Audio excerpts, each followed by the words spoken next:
Boa noite, aqui é o pastor Micael Ferreira. Você já me conhece, eu sou pastor do Mevan em São Gonçalo, no Rio de Janeiro. E eu vou continuar falando a respeito do Cristo corporativo, né? Na verdade, é uma introdução ao Cristo corporativo. Como eu já disse outras vezes, é um assunto muito complexo e só a introdução ela vai durar várias aulas, porque falar do Cristo corporativo é falar da própria igreja. Enfim, vou dizer mais uma vez a vocês aquilo que eu digo em toda a aula que eu começo. Para que você tenha o pleno conhecimento do Cristo corporativo e até mesmo para que você entenda a aula de verdade na sua plenitude, é necessário que você assista todos os vídeos, né? Para aí a gente ter um corpo formado a respeito do assunto. Essa aula é o Introdução ao Cristo Corporativo, parte 5, né? É a quinta aula a respeito do mesmo propósito. Na primeira aula, a gente pincelou a respeito do Cristo que veio, que andou entre os seus discípulos, né? A gente falou um pouquinho do seu nascimento, do ocorrido aos 12 anos, e aí a gente falou do seu ministério, né, da sua morte na cruz, da sua ressurreição, enfim,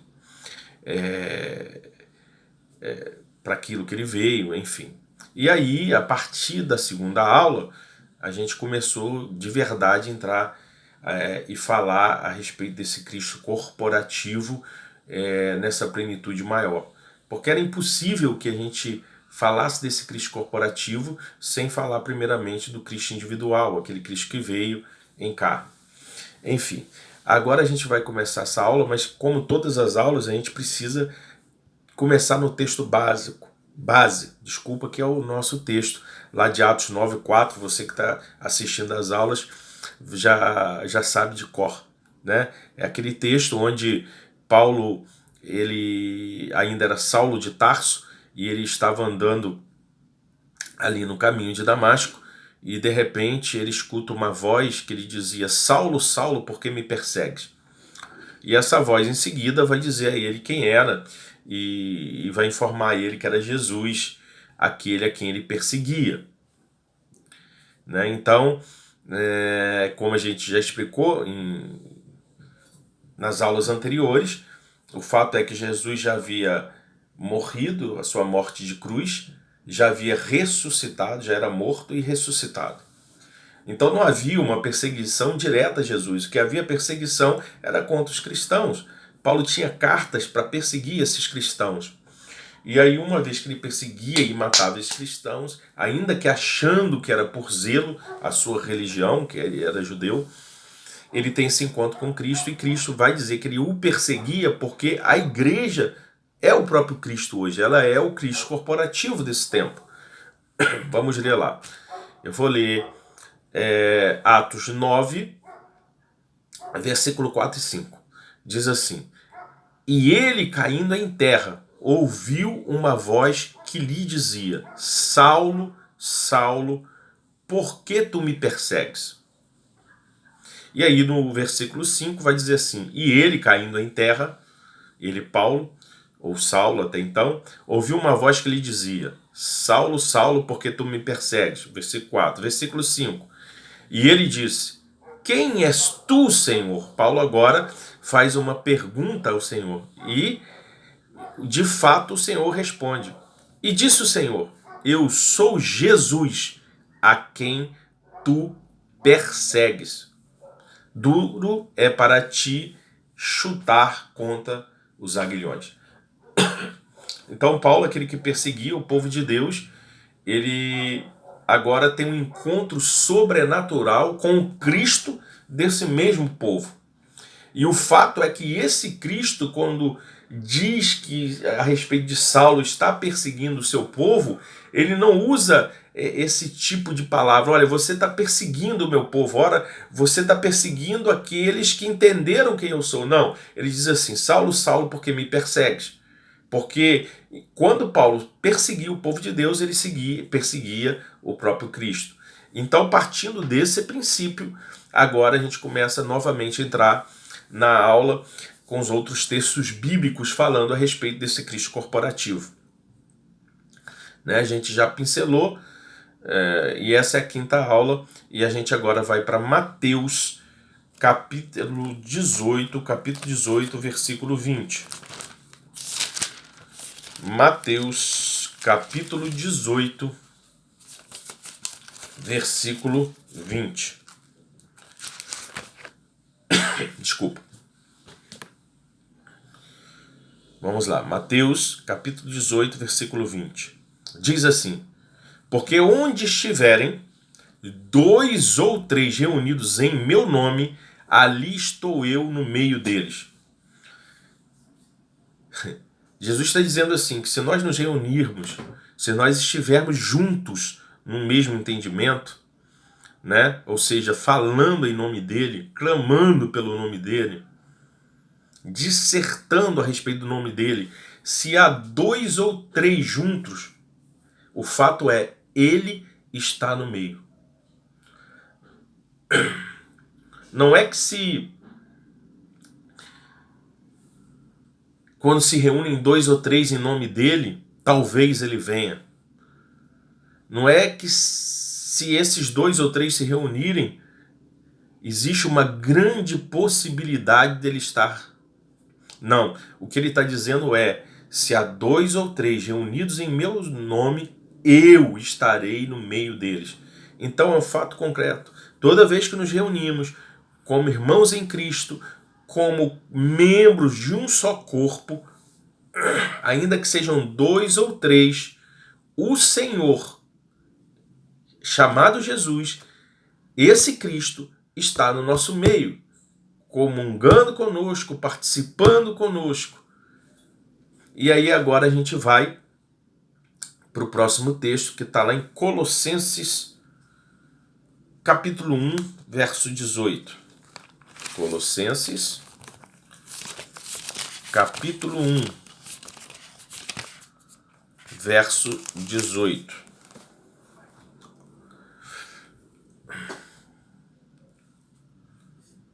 Colossenses, capítulo 1, verso 18, diz assim: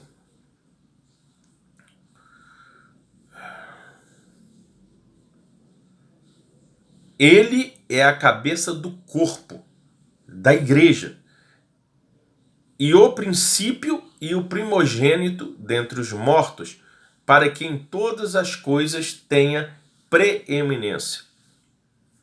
Olha que interessante, ele está dizendo que esse Cristo, ele é a cabeça do corpo. Ou seja, a cabeça é aquela que comanda, aquela que dá a direção, e ele é a cabeça do corpo. Que corpo é esse? A própria Escritura vai dizer, da igreja. Né? Ele é a cabeça desse corpo, ele é a cabeça da igreja, ele é a cabeça desse corpo chamado igreja.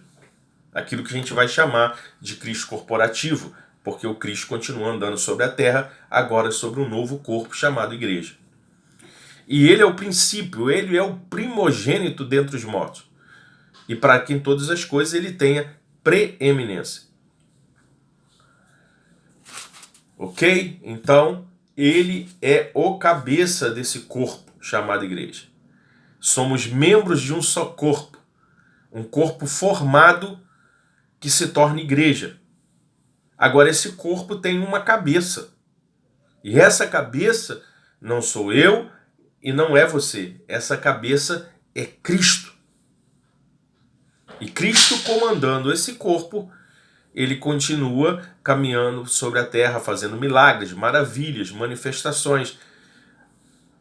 O problema é que a igreja ainda não percebeu isso, ela não entendeu quem ela é, que ela é esse corpo comandado por Cristo e, portanto, Cristo continua caminhando sobre a terra.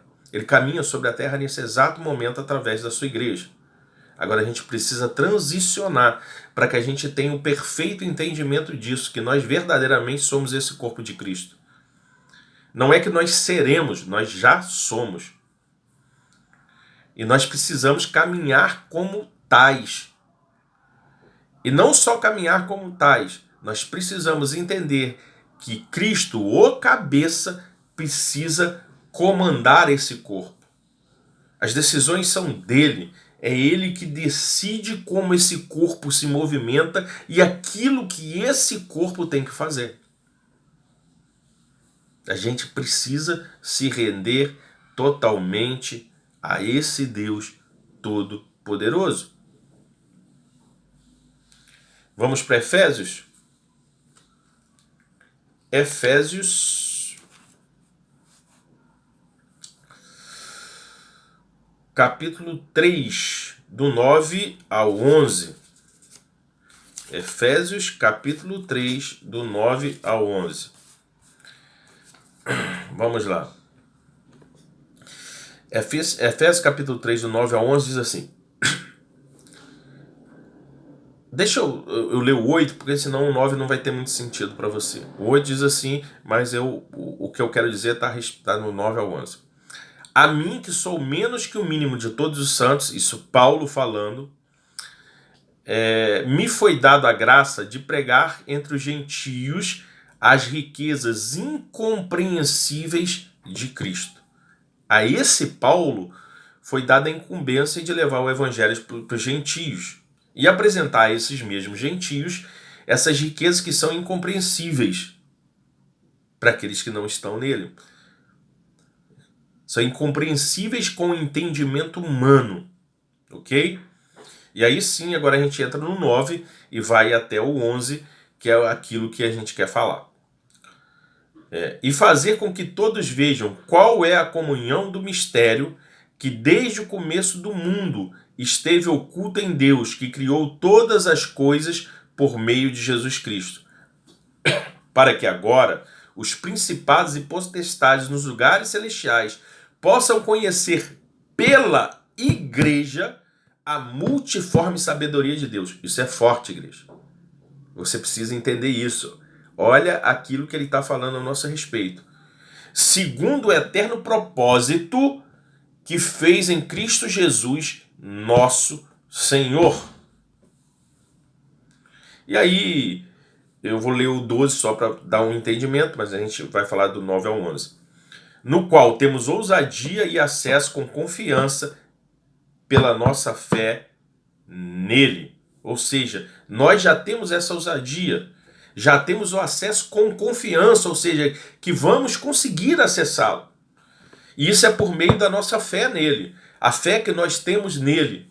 Diga-se de passagem, essa fé que não é da nossa própria força, não é um dom que nós desenvolvemos, não. A fé é dom de Deus. Certo? Agora os versículos que nós queremos do 9 ao 11. Então ele vai dizer o quê?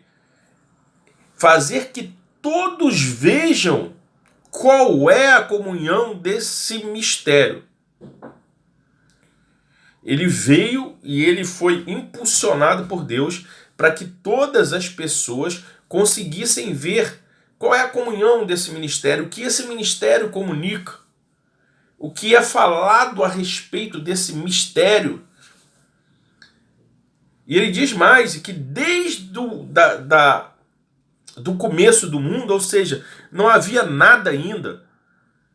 Deus criou o mundo e desde o início, não foi depois de um tempo, desde o início, desde a criação do mundo, até agora, isso estava oculto no próprio Deus. Era algo que estava entranhado no próprio Deus e que eu e você não podíamos ter acesso.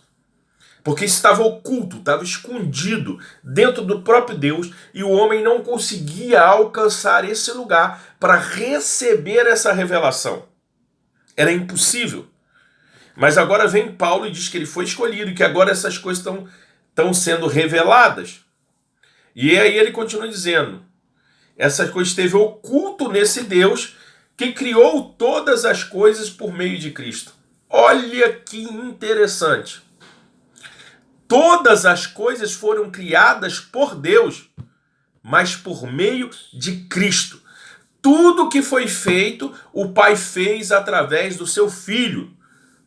Esse mesmo Filho que depois veio em carne, que morreu na cruz do Calvário, que ressuscitou, que levou sobre ele o meu e o seu pecado, esse mesmo Cristo, ele sempre esteve com Deus, e tudo aquilo que Deus criou, ele criou através do seu Filho, a dizer, Cristo Jesus. Todas as coisas foram criadas por meio dele. Para ele, voltam para ele. As coisas foram criadas por Deus por meio do seu Filho. Para quê? Para que agora, nesse exato momento, para que agora, quando as Escrituras foram reveladas, para que agora, quando esse mistério nos foi revelado, e aí a gente vai falar do novo pacto, da nova aliança, porque diz que os reis e sacerdotes dariam tudo para receber a revelação que nós recebemos. Ou seja, eles queriam entender aquilo que nós já entendemos. Eles queriam a revelação daquilo que já está revelado para nós. Portanto, deveríamos, diga-se de passagem, viver coisas muito maiores do que eles. Porque o Espírito via sobre reis, sacerdotes e profetas naquele tempo. E agora ele vem sobre todos os filhos e filhas de Deus.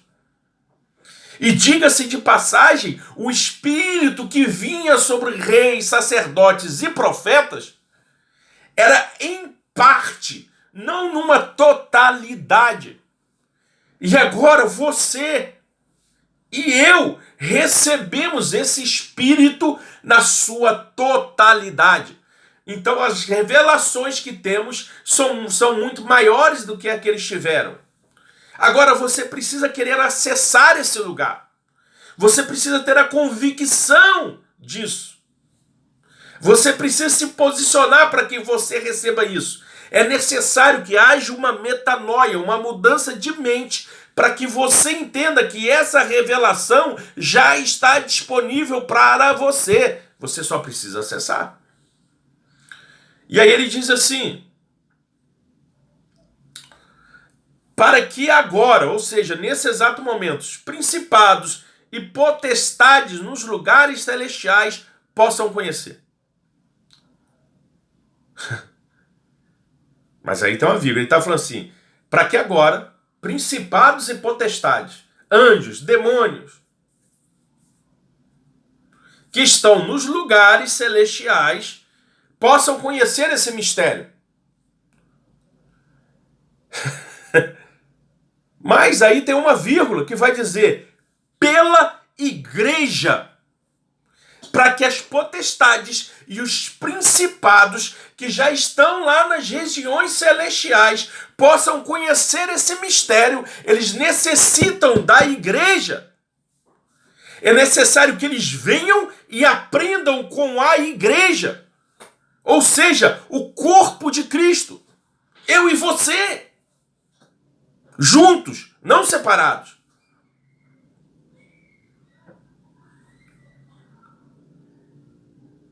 Para que os principados e potestades nos lugares celestiais possam conhecer pela igreja a multiforme sabedoria de Deus.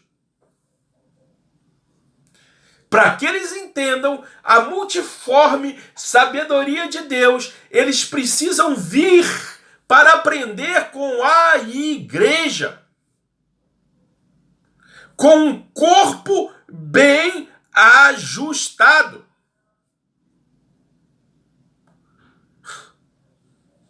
Eles precisam aprender com a igreja. O livro de Efésios é lindo, eu amo Efésios por isso. Segundo o eterno propósito que fez em Cristo Jesus nosso Senhor. Segundo o eterno propósito. Segundo um eterno propósito significa que é um propósito que vale para sempre. Esse propósito ele é sem fim. Ele não acaba.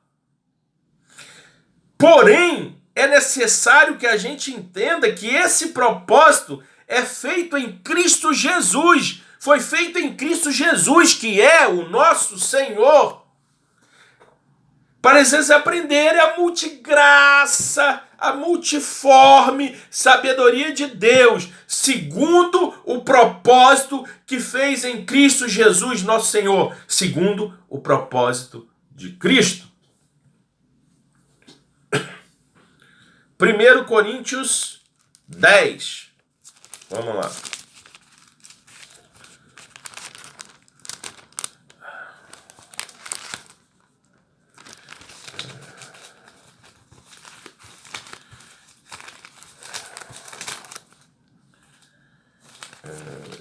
Deixa eu ver aqui. 1 Coríntios, capítulo 10.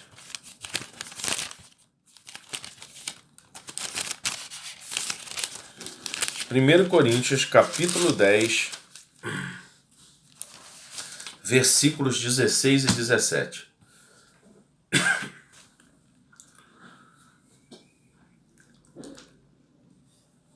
Vai te dizer o seguinte. 1 Coríntios, capítulo 10, versículos 16 e 17.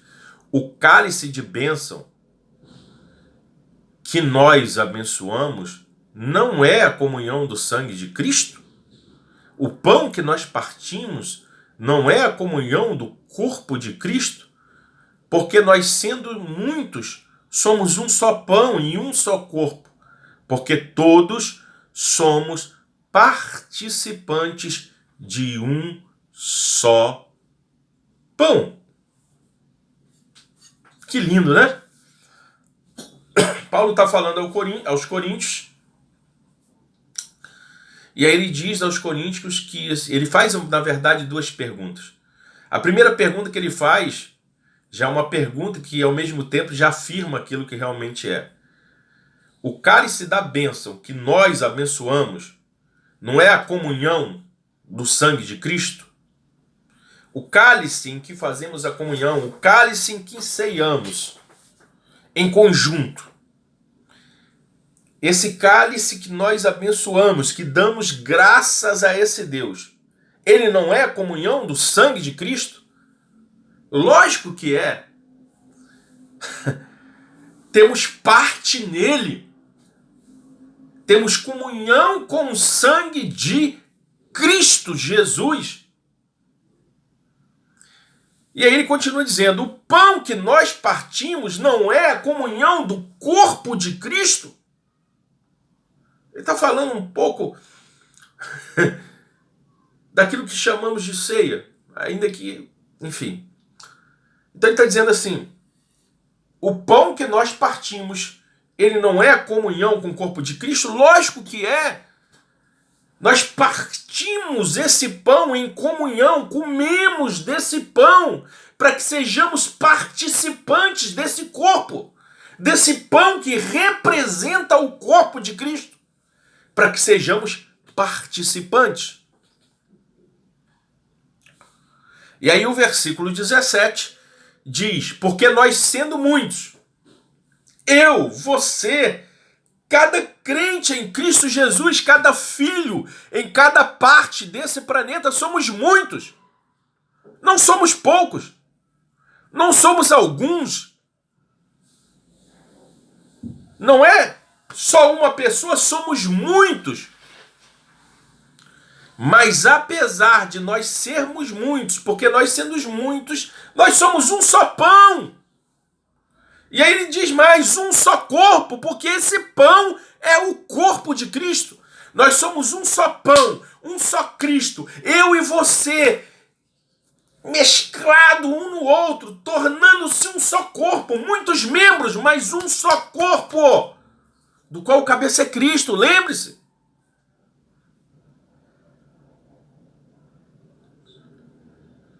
Porque todos, eu, você, cada pessoa que está aí agora, escutando agora essa mensagem, esse ensino, cada pessoa no planeta que é cristã, que é filho de Deus, que tem parte com esse Deus, todos somos participantes de um só pão, um só corpo, somos todos participantes de um só Cristo. Somos o corpo de Cristo nesse tempo que precisa ser bem ajustado. Precisamos entender quem somos. Participamos todos de um só pão. Colossenses, capítulo 3, versículo 9.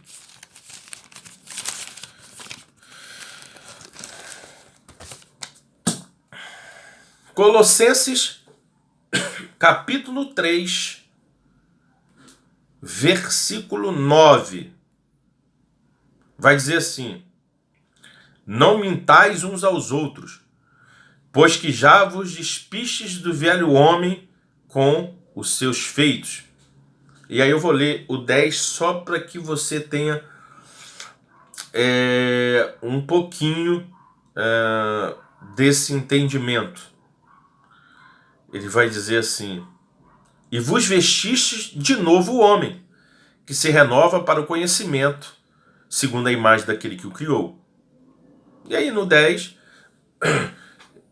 eu vou ler um pouquinho para frente para dar um entendimento melhor. E não há grego, nem judeu, circuncisão, nem incircuncisão, bárbaro, cita, servo livre, mas Cristo é tudo em todos. Revesti-vos, pois, como eleitos de Deus, santos e amados, de entranhas de misericórdia, de benignidade, humanidade, mansidão, longanimidade, suportando-vos uns aos outros e perdoando-vos uns aos outros.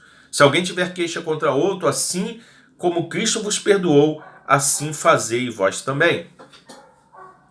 Então ele está dizendo assim: olha, não minta um para o outro. Porque você já foi despido do velho homem. E com todos os seus feitos. Ser despido do velho homem significa que aquela roupagem do velho homem já foi arrancada de você. E agora a roupagem que está sobre você é a roupagem de um novo homem. Quando o velho homem morre, não nasce o mesmo homem melhorado. Não é o velho Adão melhorado, com uma roupagem melhor.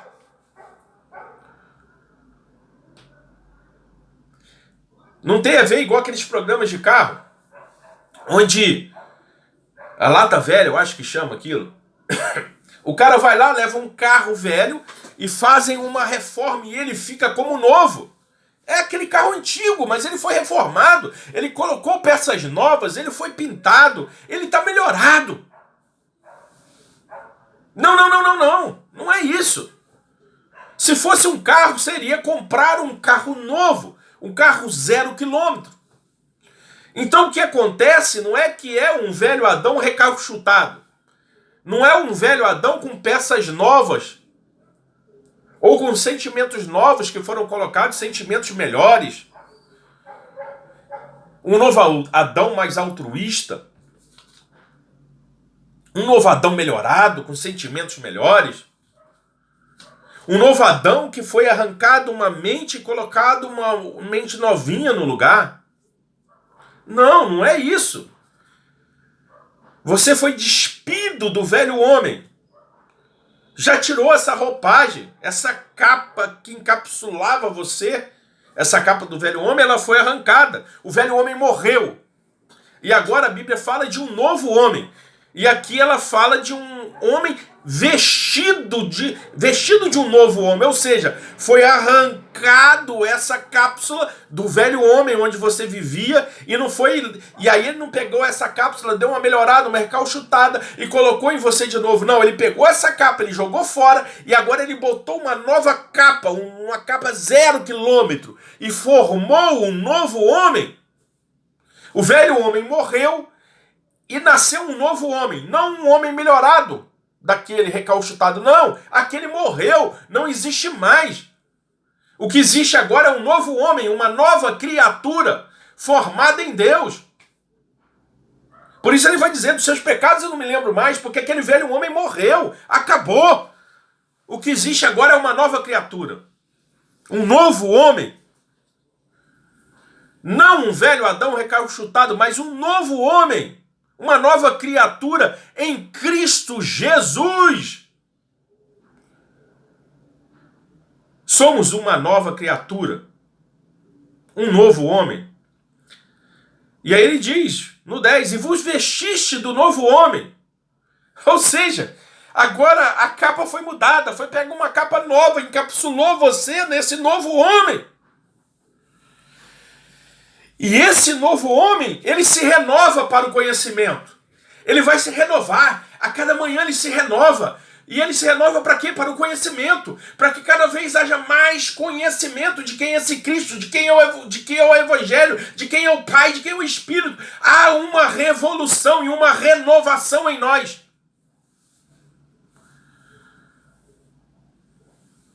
Para o conhecimento segundo a imagem daquele que o criou. Somos feitos segundo a imagem daquele que nos criou.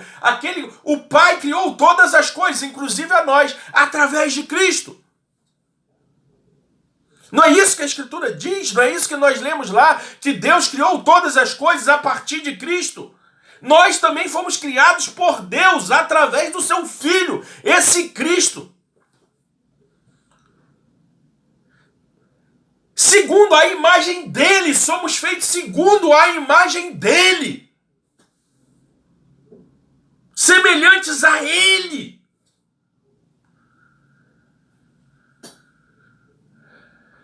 E agora não há mais grego, não há mais judeu, não há mais circuncisão, incircuncisão, bárbaro, cita, servo ou livre, homem ou mulher, negro ou branco, rico ou pobre. Não há mais diferenciação, porque nós nos tornamos membros de um só corpo. Agora, olha que lindo. Depois dele falar que não existem mais essas coisas, que não existe mais essa diferenciação, tem uma vírgula e diz assim, mas Cristo é tudo em todos. Cristo é tudo, meu irmão. Tudo. Do grego tudo. Ele é tudo, ele é a amplitude, ele é a totalidade. Cristo é tudo. Agora ele não é só tudo, ele é tudo em todos. Ele é tudo em mim, ele é tudo em você. Ele é a totalidade do corpo de Cristo. Ele é tudo na igreja. Ele é o cabeça desse corpo chamado igreja que anda sobre a terra. A dizer mais uma vez, para que você entenda, o Cristo corporativo. A igreja é o Cristo corporativo. É esse corpo que Cristo usa hoje para andar, para caminhar sobre a terra. Ele é o cabeça.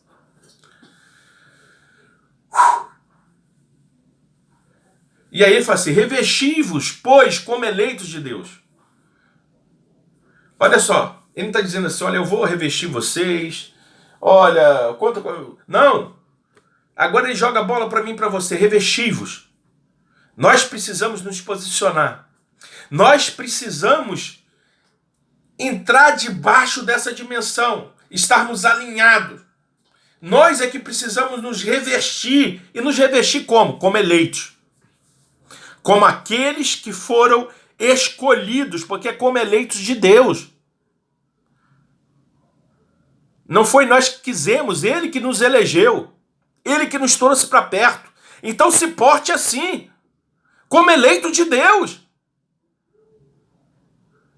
Entenda que foi ele que te elegeu. Você não é merecedor, eu não sou, fato. Mas se ele me elegeu e ele me escolheu, eu preciso me portar como aquele que é escolhido, como aquele que é eleito por esse próprio Deus. Entenda isso, igreja. Se revista. A função de se revestir é sua. Não é de Deus, não é de Jesus. A função de se revestir é sua. Agora, ser revestido como eleito de Deus. Revestido do novo homem, como eleito de Deus. Se posicione como eleito, não como coitado.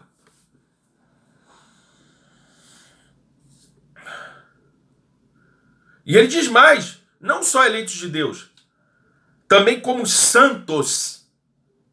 Somos santos, porque ele é santo. Porque aquilo que habita em nós, a dizer, esse Jesus é santo, e portanto eu sou santo. Então se revista como eleito de Deus. Se revista como santo. Templo santo do Senhor, santos do Senhor, que carregam a santidade do Senhor dentro de nós. Mas ele diz mais, ele não para só por aqui.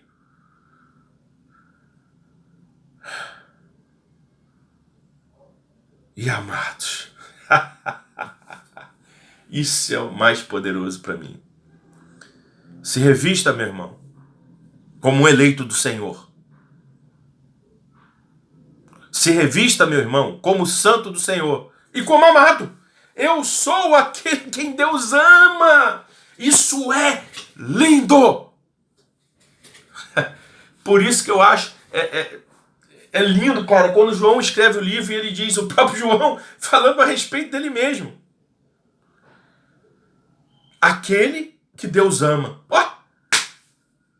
Aquele que Jesus ama, desculpa. E esse é o João, que recostou no peito de Jesus. Aquele que Cristo ama, que Jesus ama. Ele tinha plena consciência disso e ele fazia questão de dizer, eu sou aquele a quem Jesus ama, eu tomo posse desse amor. Eu entendo que eu sou amado. Se você não entendeu, se você não quer entender, se você não quer, cara, eu vou dizer e eu ainda vou botar aqui, ó. Quando eu estiver fazendo as escrituras, inspirado pelo Espírito Santo, quando eu for escrever o meu livro, o livro de João, eu vou colocar lá, aquele que Jesus amou. Então se revista como eleito de Deus, como santo de Deus e principalmente como amado de Deus. Ele me ama, ele te ama. Somos escolhidos por ele. Somos amados por ele. E precisamos fazer questão a cada dia que todos saibam que somos amados por ele. Não merecíamos, mas somos amados. Ele me ama. Nós o amamos porque ele nos amou primeiro, assim diz as Escrituras. De entranhas de misericórdia sem fim, de estranho, lá do fundo das misericórdias, lá do fundo de entranhas de misericórdias, esse amor, de benignidade, de humildade, mansidão, longanimidade. E aí ele diz pra gente assim, suportando-vos uns aos outros. E não só suporte o seu irmão, perdoando-vos uns aos outros. Precisamos aprender a perdoar, irmão. Perdão é uma escolha. Precisamos aprender a perdoar uns aos outros. E se alguém tiver queixa contra outro, ou seja, contra o seu irmão, assim como Cristo vos perdoou,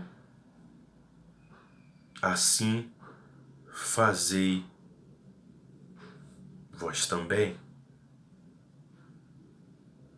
Cristo nos perdoou, irmão. Você não era merecedor. Eu não era. Muito pelo contrário. Fizemos muitas coisas que desagradavam ao Senhor. Muitas coisas que desagradavam ao Senhor. E mesmo assim o Senhor nos perdoou. Houve perdão para mim, para você. E portanto agora aprenda a perdoar. Lembra que a gente fala, João 3,16, Deus amou o mundo de tal maneira que deu o seu Filho unigênito. Até então era unigênito. Depois que ele morre, ele vira o primogênito de muitos irmãos. Para que todo aquele que nele crê não pereça, mas tenha vida eterna. E quando chega 1 João 3,16, nisso conheceremos o amor de Deus, que tendo Cristo dado a vida por nós, agora temos que dar a vida pelos nossos irmãos. Você precisa dar a vida pelo seu irmão. Vou ler o 14 também. Diz assim: e sobre todas essas coisas, sobre tudo o que foi dito, revesti-vos do amor, que é o vínculo da perfeição. O amor, meu irmão, minha irmã,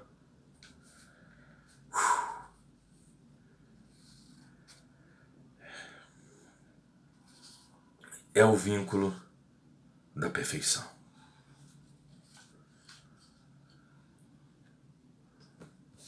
O amor é o vínculo da perfeição. Isso porque eu ia, na verdade, ler Colossenses 3:9. É por isso que eu falo que você precisa anotar, porque mesmo se você me pedir aqui as anotações, eu vou te dar os textos que eu uso, mas tem textos que Deus vai nos dando algumas coisas durante a aula, e aí a gente não tem anotado, ok? Então vá anotando tudo aquilo que você precisa ouvir. Vamos lá para 1 Coríntios, capítulo 12. Vamos comigo?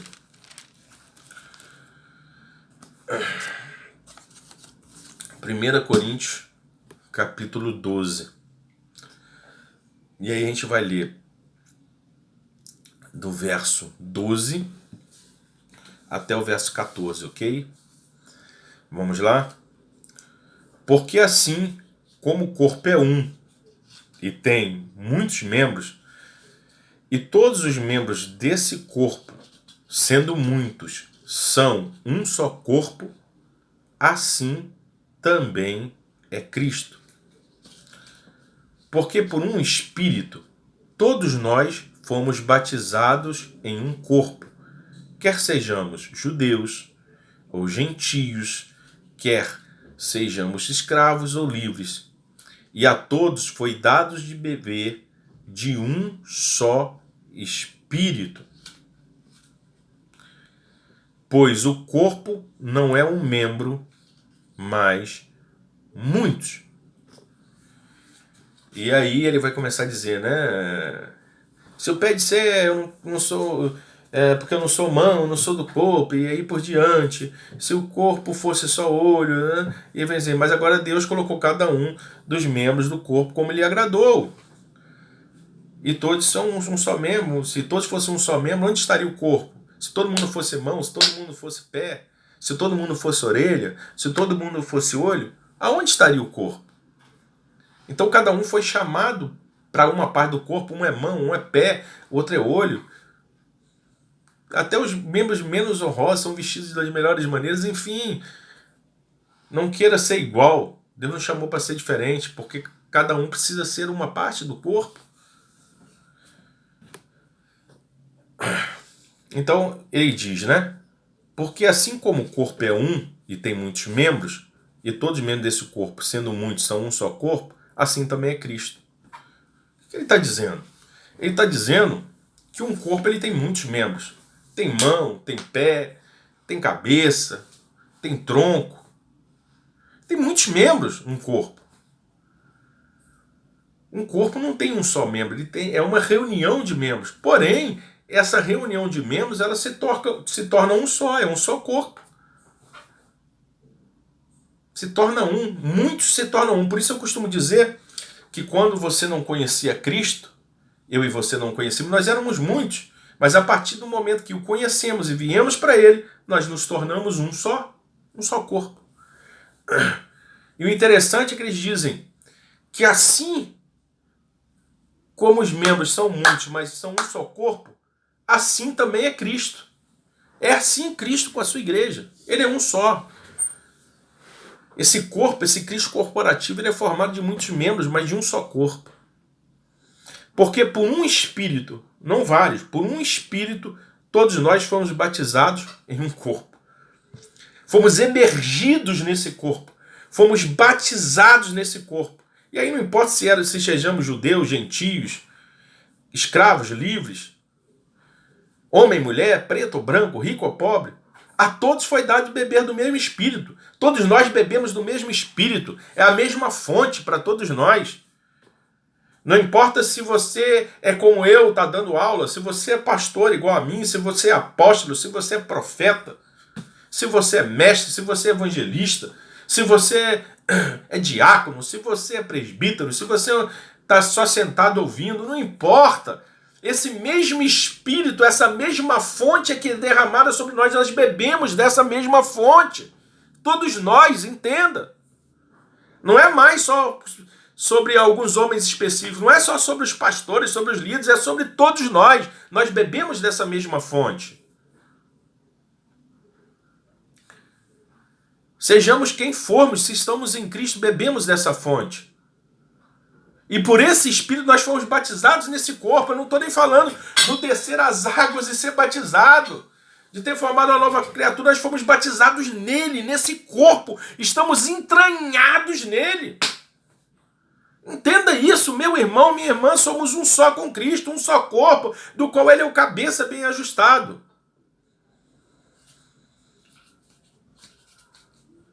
E aí ele diz, porque o corpo, ele não é um membro, mas é muitos. Não tem a ver com uma pessoa só. Não tem. O corpo não pode ser formado só por uma mão. O corpo não pode ser formado só por um pé ou só pela cabeça. Não! O corpo não pode ser um só membro. Ele é a reunião de muitos membros. É necessário muitos membros para que se forme um corpo.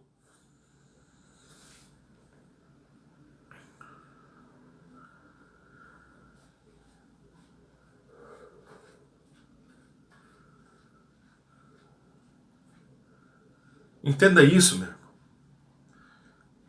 Nós somos muitos, mas muitos que se tornam um. Somos um exército de um homem só. Eu e você, juntos, alinhados, precisamos entender isso, precisamos estar alinhados. Se estivermos juntos, alinhados, enxertados uns nos outros, se você quer mão, for mão, se você quer pé, for pé, se você que for nariz, se você quer boca, for boca, se você que for olho, e assim por diante. Juntos, seremos um corpo perfeito e bem ajustado, chamado igreja, a qual é o corpo de Cristo, do qual Cristo é o cabeça, aquele que governa, aquele que comanda. Juntos, não separados, não brigando, não fazendo o nosso próprio reino. O reino não é nosso, meu irmão. O império não é nosso, tem tudo a ver com ele.